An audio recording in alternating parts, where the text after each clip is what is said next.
आज ज्या प्रकारचं राजकारण भारतीय जनता पक्ष करतो आहे त्याचा निषेध करावा तेवढा थोडा आहे आणि म्हणून तेवढ्यासाठीच हा व्हिडिओ केलेला आहे।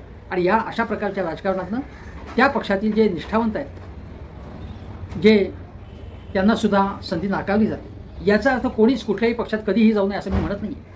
पण सूडबुद्धीतनं किंवा लालूच दाखवून, आमिष दाखवून अशा प्रकारे पक्ष फोडणं, द्वेषापायी एखादा पक्ष नष्ट करण्याची भाषा करणं, विसर्जित करण्याची भाषा करणं, आमच्यापुढे कुठलंही आव्हान टिकू नये अशी व्यवस्था आम्ही करणार आहोत, अशी भाषा करणं ही लोकशाहीशी सुसंगत आहे असं मला बिलकुल वाटत नाही। मित्रांनो, आता स्थानिक स्वराज्य संस्थांच्या निवडणुका सर्वोच्च न्यायालयाच्या निर्णयामुळे येत्या 4 महिन्यात होणार आहेत। त्याबद्दल सविस्तर कधीतरी बोलेनच किंवा पुन्हा पुन्हा त्याच्यावरती बोलावं लागेलच। पण या निवडणुका जवळ आलेल्या आहेत हे माहितीच होतं सगळ्यांना। पण भारतीय जनता पक्ष हा सतत निवडणुकाच्या मोडमध्येच असतो, सतत निवडणुका होणावेत असं त्याला वाटत असतं। एक देश एक निवडणूक असं जरी म्हटलं असलं तरी निवडणुकांची तयारी आणि त्यासाठी जे जे काही करायचं असेल ते करण्यामध्ये भारतीय जनता पक्ष 24 तास मग्न असतो। पण हे कौतुकास्पद आहे। अन्य पक्षांनी सुद्धा भारतीय जनता पक्षाचं या बाबतीत अवश्य अनुकरण करावं। पण भाजपला आता भस्मे रोग झाला की काय असा प्रश्न निर्माण झालेला आहे। भस्मे रोग म्हणजे भूकच भागत नाही त्याची। भाजपचे राष्ट्रीय अध्यक्ष JP नड्डा काय म्हणाले होते आठवते मला? ते म्हणाले होते भारताला काँग्रेसमुक्त तर जवळजवळ केलंच आहे, पण भारताला प्रादेशिक पक्षमुक्त आणि विरोधी पक्षमुक्तच करायचं आहे आम्हाला, म्हणजे कोणी नकोच आहे आम्हाला। आणि तरी यांची लोकशाहीवरती श्रद्धा आहे असं ते म्हणतात। म्हणजे महाराष्ट्रात यांना दुसरा कुठलाही पक्ष नको आहे। चंद्रशेखर बावनकुळे जे प्रदेशाध्यक्ष आहेत आणि महसूल मंत्री आहेत, ते परवा पुण्यात म्हणाले आपल्या कार्यकर्त्यांसमोर, पदाधिकाऱ्यांसमोर की काँग्रेस फोडा, रिकामा करतो पक्ष पुण्यातला। आणि हे जिल्ह्यात जिल्ह्यात जाऊन बावनकुळे असंच आवाहन करणार। आता वर्षाताई गायकवाड ज्या मुंबई प्रदेशच्या अध्यक्ष आहेत त्या म्हणाल्या की हे म्हणजे काय कॅसिनो, मकामध्ये जाऊन कॅसिनो खेळण्याचं काय की काय इतकं सोपं आहे किंवा हे योग्य आहे का असा प्रश्न वर्षाताईंनी केला। आता वर्षाताईंनी हा प्रश्न केला आहे, त्यात काही चूक नाही आहे। भाजपला महाराष्ट्रात विधानसभेमध्ये 132 जागा मिळाल्या, शिवाय अजितदादा आणि एकनाथ शिंदे बरोबर आहेत, 232च्या आसपास यांच्या महायुतीच्या जागा आहेत। आता अजून काय पाहिजे त्यांना? विरोधी पक्ष गलित गात्र झालेला आहे तरी देखील हे म्हणतात की फोडून टाका सगळे पक्ष म्हणून, काँग्रेसला फोडा, नष्ट करा। संग्राम थोपटे नुकतेच त्यांच्याकडे आले, बाकीचे अनेक नेते त्यांच्याकडे आले। आता हे सगळे बाहेरचे नेते येत आहेत त्यांच्याकडे आणि हे गृहस्थ म्हणत आहेत की पक्ष फोडा आणि जेवढे पक्ष फोडाल तुम्ही तेवढं चांगलं। आणि फोडण्याचा प्रयत्न करून जर यश मिळत नसेल तर झोडा म्हणजे काय? ED आहे, CBI आहे, इन्कम टॅक्स आहे, अशा अनेक यंत्रणा त्यांच्याकडे आहेत। त्या मागे लावल्या की आपोआप लोक तुमच्याबरोबर येतात। शिवसेनेचे रवींद्र वायकर आपल्याला माहिती आहे, कितीतरी नावं सांगतील, हसन मुश्रीफ, NCPचे खूप नावं, अजितदादा पवार, वेगवेगळे नावं।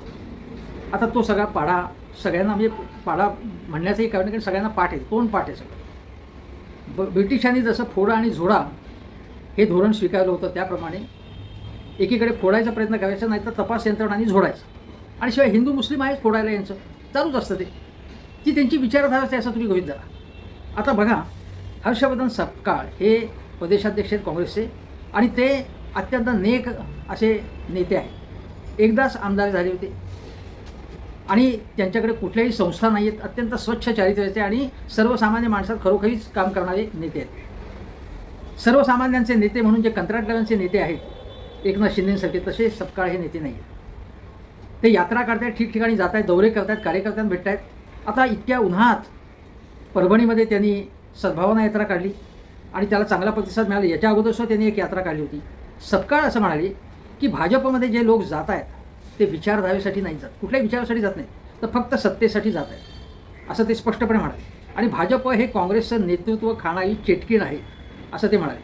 भाजपकडे त्यांचे कार्यकर्ते नाहीत, स्वतःच्या हिमतीवर निवडून यायची धमक नाही आणि म्हणून ते काँग्रेस फोडण्याचं भाषा करत आहेत असं सपकाळ म्हणाले। सपकाळ असं म्हटल्यानंतर मग काँग्रेसमधून भाजपमध्ये गेलेले माजी मुख्यमंत्री अशोक चव्हाण म्हणाले की सपकाळ हे नवीन आहेत, नवीन प्रदेशाध्यक्ष आहेत, मी 50 वर्ष काँग्रेसमध्ये होतो, त्यामुळे राजकारणात आणि त्यांच्या पक्षात कोण कोणाला गिळेल हे सांगता येत नाही।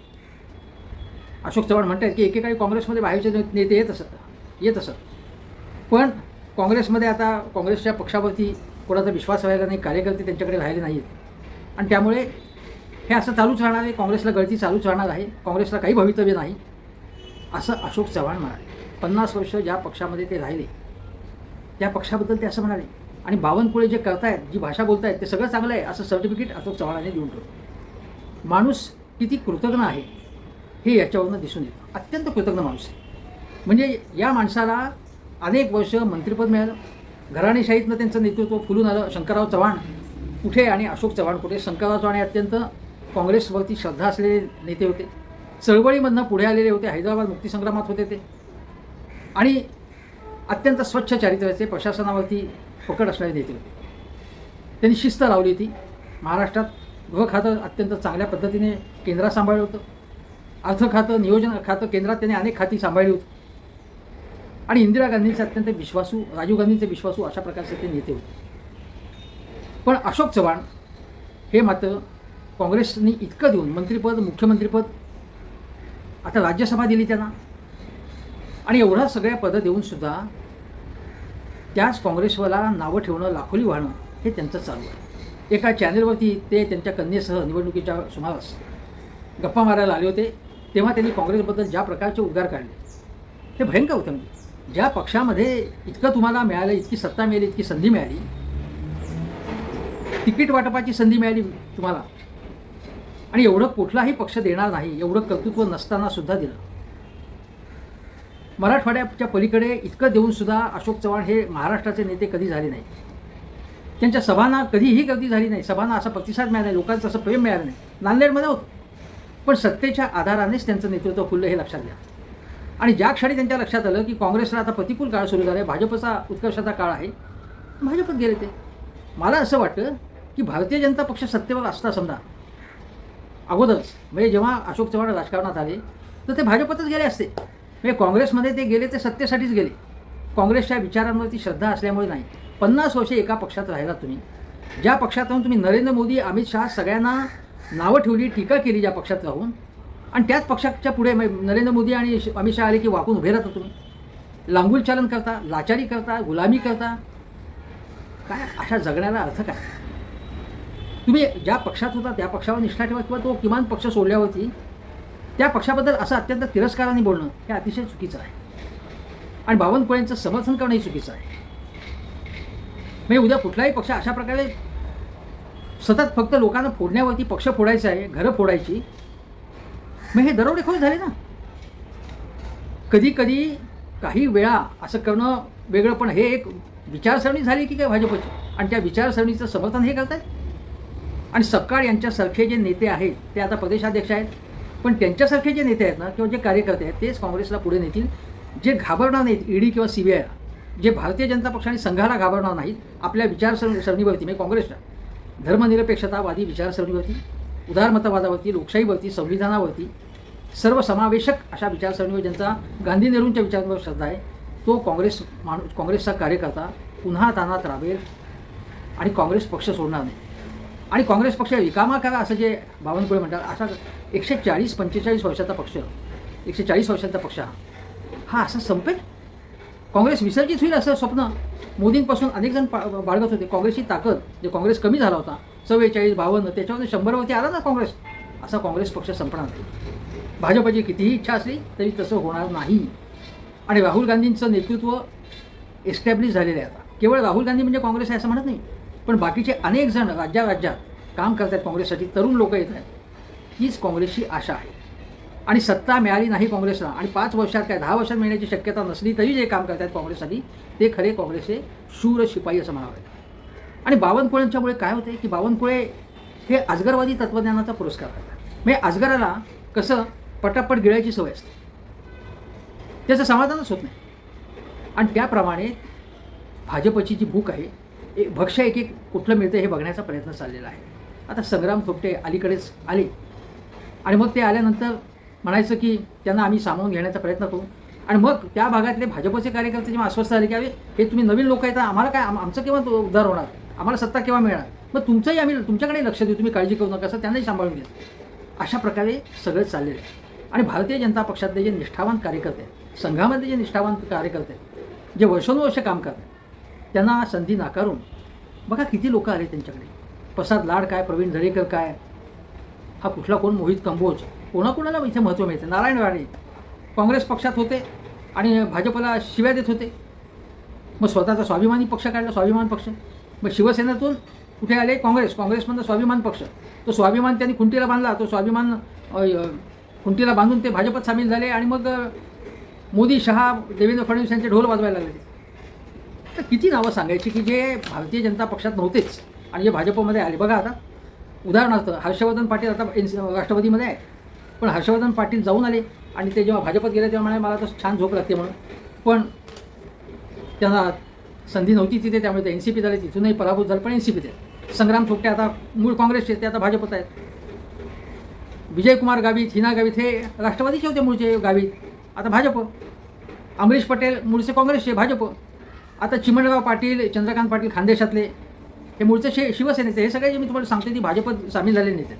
राधाकृष्ण विखे पाटील हे घराणं काँग्रेसवालं आहे मूळचं, ते भाजपत गेलं. उदयनराजे भोसले हे राष्ट्रवादीच होते, त्यांचं काय म्हणजे अगोदर गोपीनाथ मुंडेंमुळे भाजपच्या जवळ गेले होते ते भाजप, पण मध्ये NCPतही गेले होते. संजय काका पाटील मूळचे NCP वाले. धनंजय महाडिक, मंडलिक हे सगळे भाजपत नव्हतेच, भाजपत गेले. निरंजन डावखरे हे तर काय NCPत होते, त्यांचे वडील वगैरे. कपिल पाटील, किसन कथोरे राष्ट्रवादीचे होते, ते भाजपत गेले. गणेश नाईक शिवसेना, मग राष्ट्रवादी आणि आता भाजप. प्रशांत ठाकूर हे भाजपत आहेत आता, ते कुठे होते भाजपत आधी. नंतर राहुल नार्वेकर हे शिवसेना, राष्ट्रवादी, भाजप असा त्यांचा प्रवास झाला. परभणीच्या बेघना बोर्डेकर काँग्रेसवाल्या मुळात. चित्रा वाघ राष्ट्रवादीत होत्या. रामदास तरडस हे काय मूळचे भाजपत थोडेच होते. समीर मेघे काँग्रेसचे, ते भाजपत गेले. कृपाल तुमाने सेनेमधनं तिकडे गेले. गोपीनाथ पडळकर, कितीतरी नावं सांगता येतील ती अशी या लोकांची सांगता येतील. आता हे जे सगळं सांगतो ते फक्त महाराष्ट्रात आहे. देशातलं तर मला वाटतं एक 7-8 दिवस जातील असा पाढा वाचण्यामध्ये, खूपच वेळ जाईल त्याच्यामध्ये. आणि ही यादी जी आहे ती जसं म्हणतात की दासोपंतांची पासोडी ती संपणारच नाही, अशा प्रकारे ती यादी वाचायला लागली. पण मूळचा भाजप आहे कुठे? मूळचे कार्यकर्ते काय करतात का? ते फक्त सतरंजा उचलायला ते आहेत आणि जय जयकार करण्यासाठी त्यांचा वापर आहे. म्हणजे या प्रकारचं जर राजकारण होणार असेल तर ते अतिशय वाईट राजकारण आहे असं म्हणावं लागेल. आणि मला असं सांगायचं आहे की या प्रकारे जेव्हा तुम्ही तुमच्या निष्ठेचा सौदा करता आणि एखाद्या पक्षात जाता, असंही झालेलं आहे. तुम्हाला माहिती असेल की ज्याला आयाराम गयाराम, की आज हरियाणामधनं हे सुरू झालं, त्यामुळे तिथे आयाराम आणि गयाराम होते.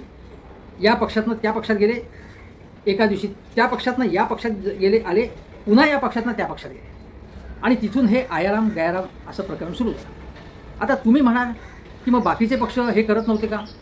यशवंतराव चव्हाणांचं बेरजेचं राजकारण हे काय होतं?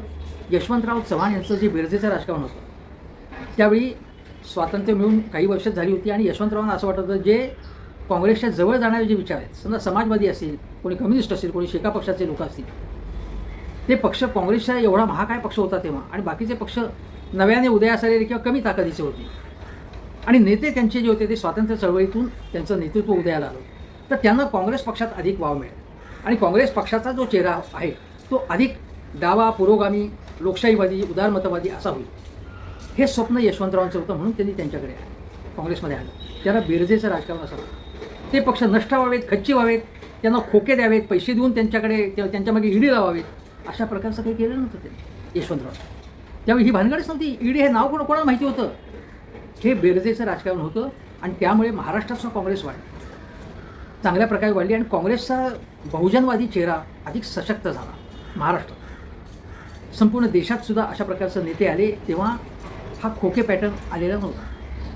आज भारतीय जनता पक्षाने खोके देऊन किंवा धाक दाखवून दहशतीने किंवा त्यांच्या संस्थांवरच्या मागे तपास यंत्रणा लावायची. व तुमची साखर कारखाने असले तर त्याला गॅरंटी द्यायची नाही, त्यांचं एक्साईज यंत्रणा त्यांच्या मागे लावायची, काही चौकशा मागे लावायच्या, शाळा असल्या तर त्या शाळांच्या मागे इन्स्पेक्शन लावायचं. अशा अनेक गोष्टी करता येतात आणि हे भारतीय जनता पक्ष करण्यामध्ये आता या तंत्रात माहीर झालेले आहे. मी एखादी इन्स्टिट्यूट त्यांनी यासंबंधी काढली, हे कशा प्रकारे मागे लावावं तर याच्यामागे अनेकांना ज्ञान प्राप्त होऊ शकेल आणि बाकीचे पक्षसुद्धा हा प्रयोग करतील. हा विनोदाचा भाग झाला, पण आता भाजपला हे थांबवावं लागेल कुठेतरी. आणि सपकाळ हे जे बोलले आणि त्यांचा अशोक चव्हाण यांनी ज्या प्रकारे समाचार घेतला किंवा टीका केली त्यांच्यावरती ती अत्यंत वाईट प्रकारची होती. अशोक चव्हाण ज्या प्रकारचं तत्त्वज्ञान वेट्ट आहेत ते भयंकर आहेत. अशोक चव्हाण यांनी कुठला आदर्श महाराष्ट्रात घातला आहे, देशापुढे घातला आहे हे आपल्याला माहिती आहे. आणि त्यांनी आता या सपकाळ यांच्यासारख्या निगर्वी, नेक, प्रामाणिक, कष्टाळू अशा कार्यकर्त्याला अशा प्रकारचं बोल लावू नयेत असं मला वाटतं. कारण अशोक चव्हाण काय आहेत ते लोकांना माहिती आहेत. त्यापेक्षा हर्षवर्धन सपकाळ यांच्यासारखे भले फार प्रसिद्ध नसतील, फार सेलिब्रिटी नसतील, त्यांच्याकडे पैसा नसेल, पण ते कार्यकर्ते, ते नेते अशा प्रकारचे कुठल्याही पक्षाचे असो त्यांना सलाम ठोकावासा वाटतो मला त्यांना. आणि म्हणून बावनकुळे यांच्यासारखी जी भाषा आहे दुसरे पक्ष फोडण्याची, नष्ट करण्याची, रिकामी करण्याची, ही भाषा अत्यंत संतापजनक आहे. आणि महाराष्ट्रातल्या जनतेने जेव्हा जेव्हा संधी मिळेल तेव्हा या उन्मत्त भाषेला चोख उत्तर दिलं पाहिजे. कारण याच्यामुळे महाराष्ट्राची राजकीय संस्कृती पूर्णपणे लयाला जाईल आणि राजकारणातल्या भ्रष्टाचाराला शिष्टाचार समजलं जाईल. आज ज्या प्रकारचं राजकारण भारतीय जनता पक्ष करतो आहे त्याचा निषेध करावा तेवढा थोडा आहे. आणि म्हणून तेवढ्यासाठीच हा व्हिडिओ केलेला आहे.